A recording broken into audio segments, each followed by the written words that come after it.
Speaker Martin Romualdez. Yes, you did it, sir. Maraming salamat sa lahat ng ginawa mo at gagawin pa para sa ating bansa. Mahal na mahal ka namin and you deserve another term para maging Speaker ng 20th Congress.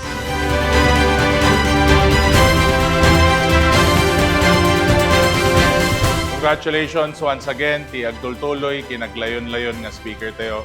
Speaker Martin Romualdez, marami pong natutuwa at marami pong excited na magtrabaho na sa 28th Congress. At sinisigurado po natin na ang priority measures at mga prioridad ng House of Representatives ay itutuloy natin at lalo nating papalakasin.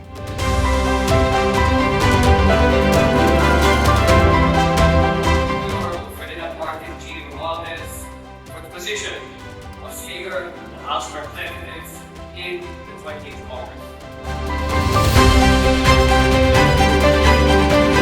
Speaker Martin, congratulations for a job well done. You are our inspiration.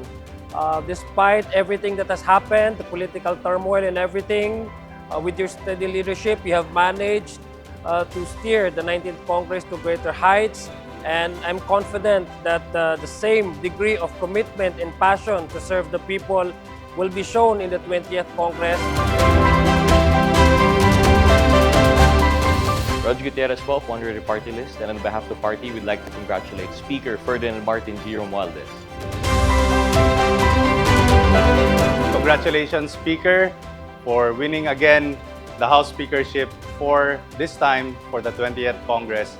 Ang dami pa natin pwedeng magawa para sa bayan, and I'm looking forward to working with you as well as all the other congressmen. Ako po si Congressman Ernix Junicio ng unang distrito ng lungsod ng Maynila. Congratulations, Speaker Martin Romualdez, sa pagiging Speaker muli ngayong 20th Congress. Much deserved and we are very proud of you, boss.